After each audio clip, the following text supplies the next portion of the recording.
Hey everyone, today we are out in the Everglades. This is all salt marshes. I went camping in here last night. I'm on my way out, so I thought I'd make a vlog. Look over there. There's a bird up in their giant nest. There are so many birds along this trail. Mostly fishing birds, the ones with the long skinny legs. Good amount of ibis, which is a small white bird that eats fish. So this is what the trail condition looks like.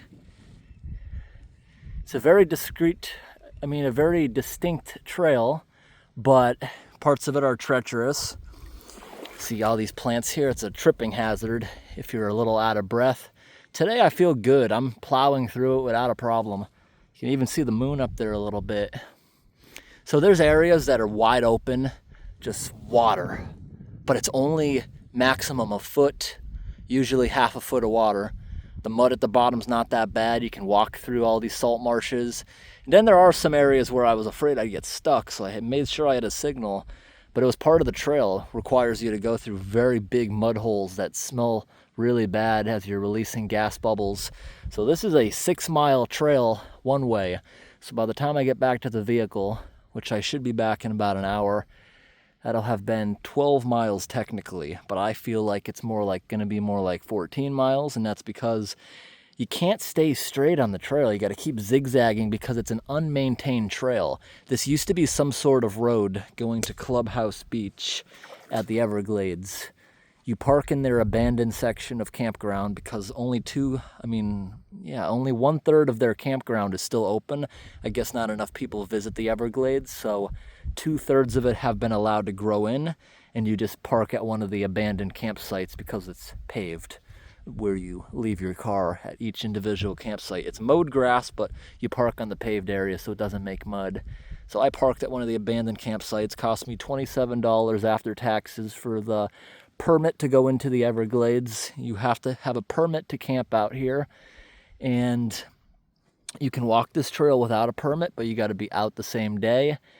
And there's maybe half a dozen footprints going in and out about halfway. I'm the only set of footprints going out to the campsites. They said the majority of people go to these campsites by boat since they're on the edge of the ocean. Now, I could see faint footprints in the mud. Who knows how long that's been. But they told me I'm the first person in 2024 to pull a permit to go to these campsites walking, since it's a treacherous trail. I was so out of breath and stumbling yesterday, but I actually got a great night's sleep out there. I used a new tiny air mattress, very comfortable night. Got down to 52 degrees, which is cold for the Everglades. Yesterday the walkout was nearly 80, very humid. That's one of the big factors.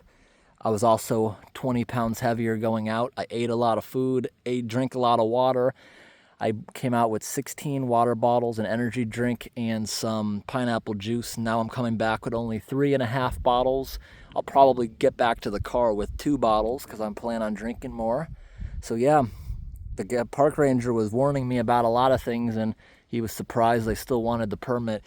Well, I gotta be honest, yesterday when I was a little bit tired and getting worn out on this trail with the heavy backpack, I was regretting it. But today I'm doing great on the way back. I'm almost back and I still got a ton of energy, but my legs are sore. Because here, a lot of this stuff, you will trip on this and you have to march, which uses a lot more energy. And also, 90% of the trail is like this. You're walking through 6 inches or even knee-deep water in a couple isolated areas. Yeah. So you use a lot more energy going through mud and water, pushing through these vines and stuff, because it's just like if you're driving through mud in your vehicle. The RPM is going to be up going through anything like this. It's bogging me down. I'm using a lot more energy. This is a big workout. My shoulders were killing me yesterday. My neck was killing me because my backpack was so heavy, but today it's a lot lighter since I used up a lot of water. They warned me, bring a lot of water, so I did bring a lot. And I'm coming back with extra, which is good. It means I did well. This area also kind of smells like stinky gas. Parts of the trail have mosquitoes. It was bad on the way in. Today I got bit maybe 10 times. I didn't even bother putting bug spray on. It's not that bad. So today's high temperature is like 72. Very cool for the Everglades. The rest of the forecast is like 80. Tomorrow's another cool day just like this, but then it's back to normal being in the 80s. I can't imagine doing a trail like this in the summer. This area in the summer, I look at the forecast of Florida sometimes and it's always 90s, 100s for temperatures. You see there's maybe a dozen footprints in and out, so even people that just do it on a day trip halfway, there's not many of them. So this area here floods very badly every hurricane. This all goes under deep water. I see some more birds out there too. Haven't seen any today, but on the way in there was a lot of really big crabs. And they were aggressive. They'd run right up to you with their claws open. They're probably used to birds trying to eat them all the time. Every now and then you also see, I saw a 3-foot fish in one of these pools and it scattered off into the bushes. I think they're trapped in here until the next storm. There's also massive amounts of baby fish, saltwater mosquitoes. This is all saltwater, just like the ocean. At first I thought maybe it was brackish. It's not. It's very salty. There's even on my big high boots, look at this salt residue building up on literally everything, on my tools, on my backpack. The salt's also making blisters because I went swimming in the ocean. That beach, the ocean was very muddy because it's not a sandy beach, it's more of a muddy beach. But the water was very warm. I went in for a little bit, and I don't like being in water like that you can't see. It's a very murky part of the ocean, although it was warm. I don't like it because a couple weeks ago I had a great white shark swim up to me. It was curious. It didn't hurt me. In fact, they rarely hurt people, but people are afraid of them because of things like the Jaws movies. They're also afraid of them because they're scary. But only like a dozen people have ever been killed by a great white in recent history, so it's not many. Plus, they usually attack if they think you're a seal or something. But also, I looked up, this area is saltwater, so we're not going to see anything like an alligator out here. Not this part of the Everglades. But there is a possibility of saltwater crocodiles. Florida and the Keys only have a population of 1,500 or 2,000 crocodiles, so it's rare to see one and extremely rare to get attacked by one. So that being said, I went in the water anyways. I saw some snails too, saltwater snails, a couple land snails. What else did I see? Oh, on the beach when I was camping, every time I turned over a log, because I was collecting firewood, there was big 1-inch, 2-inch cockroaches everywhere. There was fire ants on the beach. And I saw one snake today. I believe it is a mangrove snake. It is venomous, but not super venomous. It's usually not fatal, it says, but I still didn't want to go near it. But like most creatures like that, it wants nothing to do with you. It was gone before I could even pull the camera out. That is what I believe it was. It was a black snake with faint yellow stripes. Could have been something else though. There's only a couple type of saltwater snakes when I looked it up. There was a lot of these prickly looking orb weavers, nests all over the place, and I had to look up if that was venomous because I keep walking through their webs all over the woodsy part of the trails. Even the parts of the trail that are going through the woods, the mangrove trees, you're still walking through water the majority of the way. Certain areas you saw asphalt and stuff. When I get back to the visitor center, I want to ask the rangers, how long has it been since this road was actually active? Because there's certain areas you can still see pavement. There's a couple areas you can tell if you dug in the mud there'd be a culvert in there. I'm gonna guess 20, 30 years, maybe. Oh, someone did the trail barefoot. I don't see much of a hazard in that, but that beach is another thing. I go to public beaches in Florida. I've been walking on the beach. I always am barefoot, but that beach, everywhere. Broken bottles, broken glass jars. There was a couple of big batteries on the beach. Whoever goes there in boats loves to leave glass and debris everywhere. Now, Florida will bring ships out into the ocean and dump glass bottles. That's how they return them to the environment, because glass is made out of sand, but mainly for tourists. It washes up on the beach years later, but it's filed down. It's really nice. Sea glass.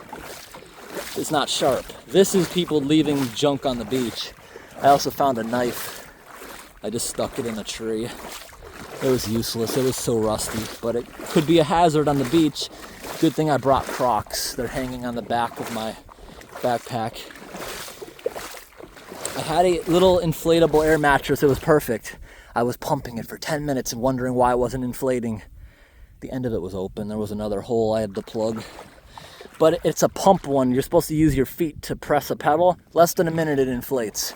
It's awesome. It compacts into such a small space, and much better than bringing a big bulky yoga mat that you can feel stuff through. This actually got me off the ground a few inches. I will definitely invest in a second one of these. The tent was very nice.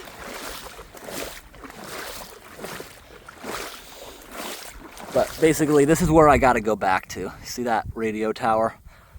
That's pretty far away. I've been seeing that for a while, and I don't seem to be getting any closer to it. Let's say I got less than an hour, but we'll see. We got some fresh fruit waiting for me in the vehicle. I noticed if I put stuff under the mattress in the back of my truck, it kind of acts like a cooler, protects it from the vehicle that gets super hot sitting in the sun.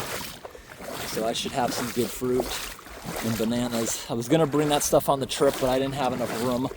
I did bring blackberries. I brought 2 MREs. I'm coming back with one of them.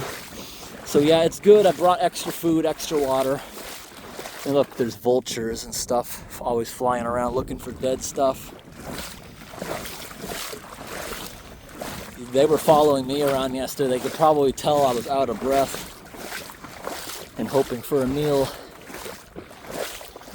Right now I'm a little sore. I can't lift my legs up as far as I typically would. I'll feel this hike maybe for a few days.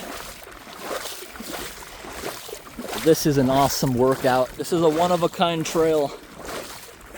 But I do understand why few people want to do this. It's treacherous. But I got a good day to do it. This is like the coldest weather you're going to get in Florida. The rangers warned me about that, saying, you know it's going to be really cold, right? Yep, that's the reason I'm doing it. Can't stand the heat down here. Some nights are just unbearable. But today the humidity's out of here. Yesterday the humidity was in the 70 percentile. I had a tough night the night before coming out here. That might be another reason why I was struggling on the trail. I didn't get a good night's sleep ahead of coming out here. I slept at Walmart in the vehicle, and I had to keep starting the vehicle every couple hours for air conditioning. That's how hot and humid it was. It kept waking me up. Very hot at night.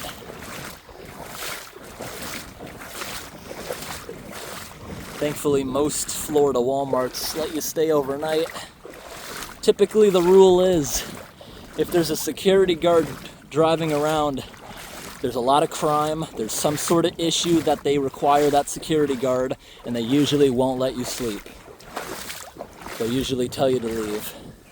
But down here the last night, there was a security guard. I decided I'm going to stay here anyways. They didn't even bother or care.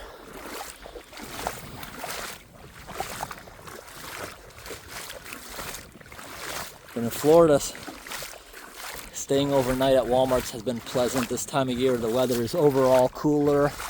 I wouldn't be able to stay here in the summer and camp out in the vehicle, because that's the biggest expense of traveling is hotels.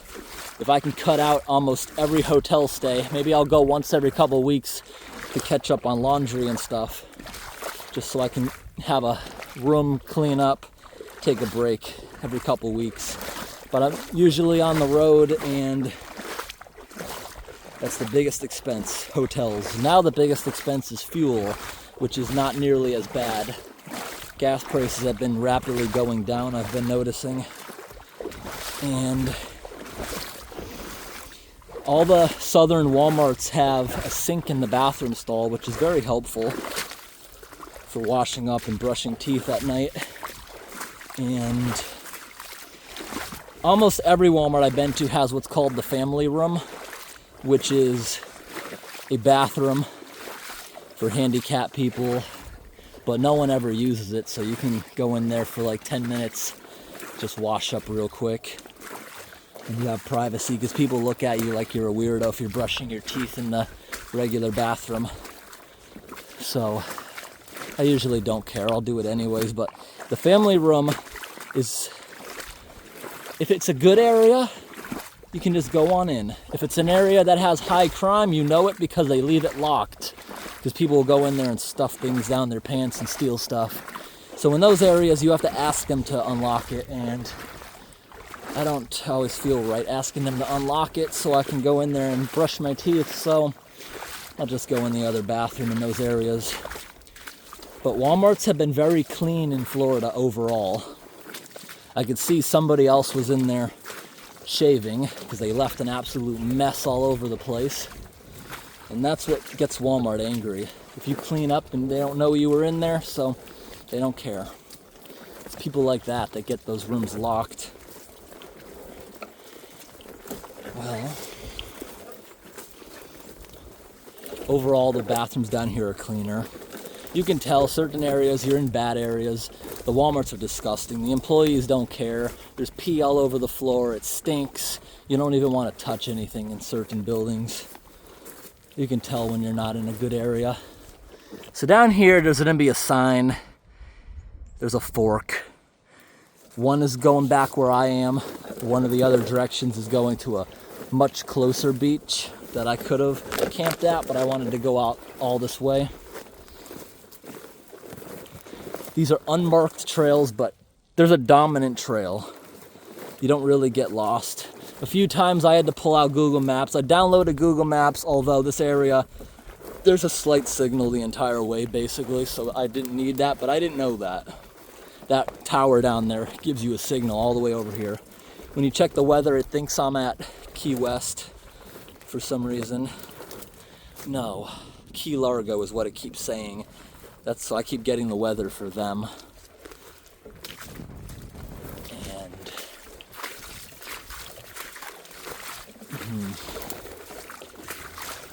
see, you can tell this used to be a road. There's no trees because there's pavement underneath this part.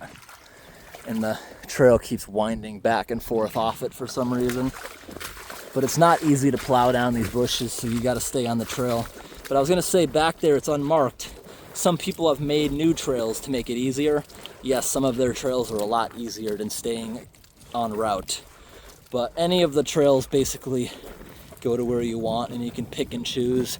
The ones that have you going through these areas where there's vines and roots, tripping hazards, they're not great. It's easier to walk through the salt marsh, and the trails people have created leading into them show that everyone's doing that. That's why the original trails are starting to grow in. I can't believe I didn't see any crabs yet. I saw a lot of crabs yesterday. The water also seems a few inches more shallow today. No recent footprints either. Just seeing mostly birds.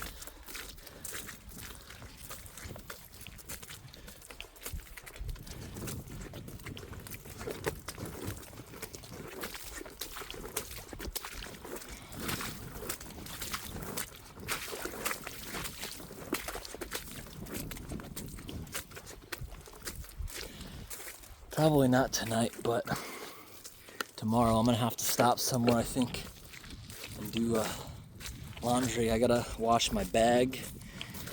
The tent, I think, is clean enough, but everything has salt residue on it, including myself, because I took a bath in the ocean, and I have no way to get the salt water off. All this water is salty, and it makes you feel sticky. And my shorts, when I went swimming, I hung them on a tree last night to dry, completely dried them in the breeze, but I put them back on, and now I feel like I'm getting blisters because of the salt. against the clothing.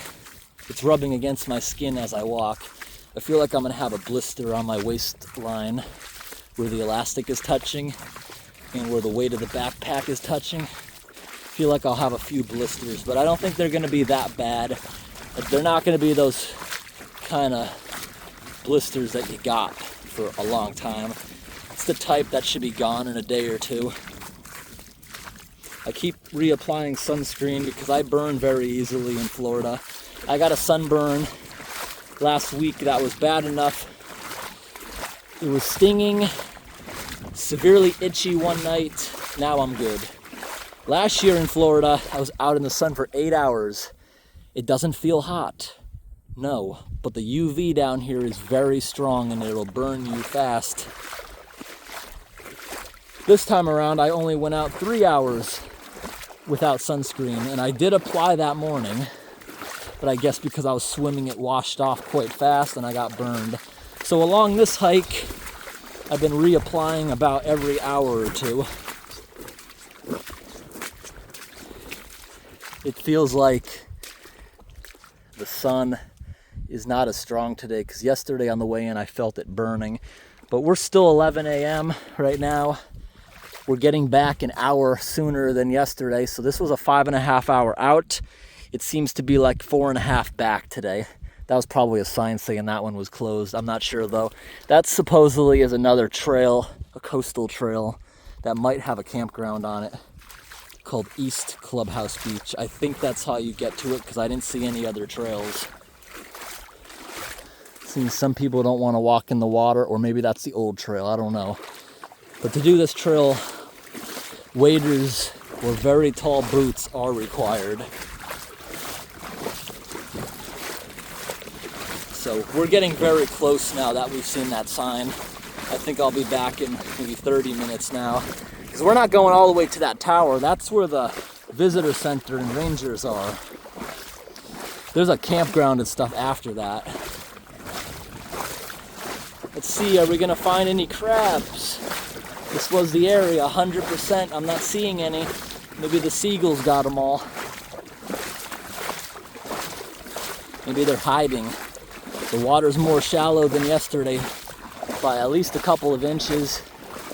This trail seems pretty good. I'm gonna avoid the water a little bit, like I said. Water and thick mud mean more drag. And there's the ocean. We're closer to the ocean than the majority of the trail.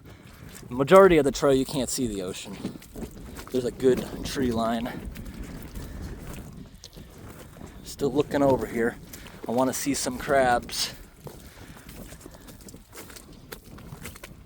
So yeah, there's still stuff here, like rarely crocodiles, they told me, but I looked it up because I wasn't sure about the ocean areas. It's possible, but rare. This area doesn't have the crocodiles. And I doubt this area would have panthers or bears. It's all saltwater. I don't see them being here. Too salty. Hopefully we can see a crab before I end this video. I'll probably go to the 30-minute mark. I thought it was a good spot to show. I don't know if this area is just sinking or the sea level rose a bit, or they got a really bad hurricane that washed out most of the road. I don't know. I'm gonna ask why they abandoned this road, because it looks like you used to be able to drive out to the campsites that I used. Now there's nothing there. It's just a plain beach. You can set up wherever you want, but maybe there was more stuff. Buildings maybe even back then. I don't know.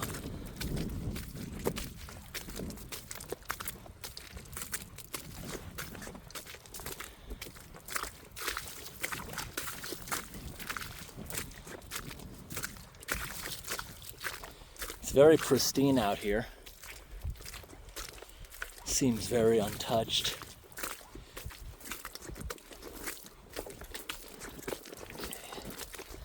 Maybe up here in these pools we can see some crabs. See a bird way down there? That guy will fly away.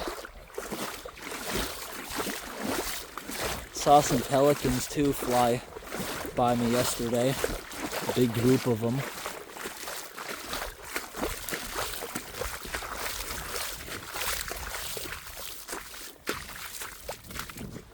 This area does seem a lot drier than yesterday, or maybe it's just because I'm used to going through deeper water that the rest of the trail had. I'm the only set of footprints here that's noticeable until you get into the deeper mud. The birds walking around, like this is all bird tracks since I walked here yesterday. They seem to smooth it out and cover it up.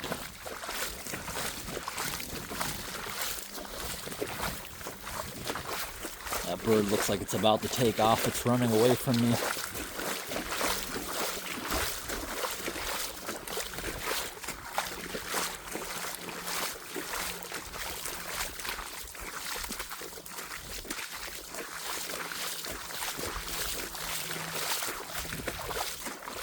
Oh, there's a crab. There's one of them. That one's getting away. It's not really being aggressive. There was some that were much bigger than that, literally going up to me.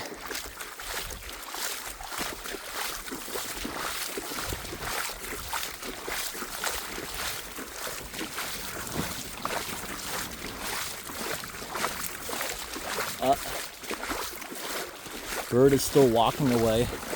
Hasn't flown away yet.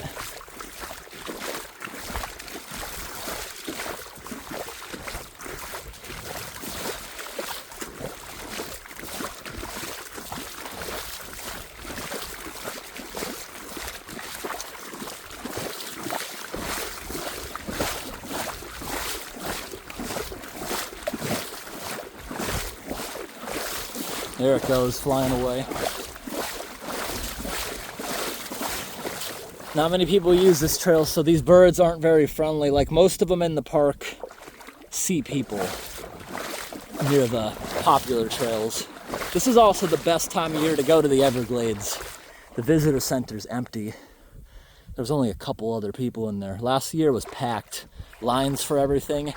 Every campsite taken. So it does fill up sometimes. I don't know why 2/3 of it seem to be abandoned, but yeah, no one's here, no traffic. Florida has a lot less traffic than they did last time I came during March, because that's the time of year everyone's escaping winter. Winter's not that bad yet in November up north, so people haven't started migrating here yet, I guess. Florida does have a lot more people. There's another crab than up where I live, so it's always going to be crowded on the roadways compared to what I'm used to, but not nearly as bad as last year. Oh yeah, I'm seeing lots of crabs now. Like where I live, you go to Walmart at 10 p.m., you are the only one in the building. It's mostly employees. Down here, they're pretty packed until the moment they close. Everyone I visited, it's a lot more densely populated down here. Most of the South seems to be very populated. What is this? Little fleas. Nothing to be worried about. They're not mosquitoes. There's one more area right where I parked. It's like a 10-minute walk through the woods. There might be mosquitoes there. There's like a group of fleas right here. Can you see them? You see them all? Hundreds of little fleas. There's like a swarm of them that's like running away from me. I see another sign down there. That's where we re-enter the woods. So I do remember that benchmark from that sign is a 10-minute walk back to the vehicle. So we're getting very close. And I'll end the vlog here. I hope today's video was interesting, everyone.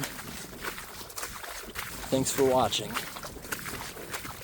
And have a great day.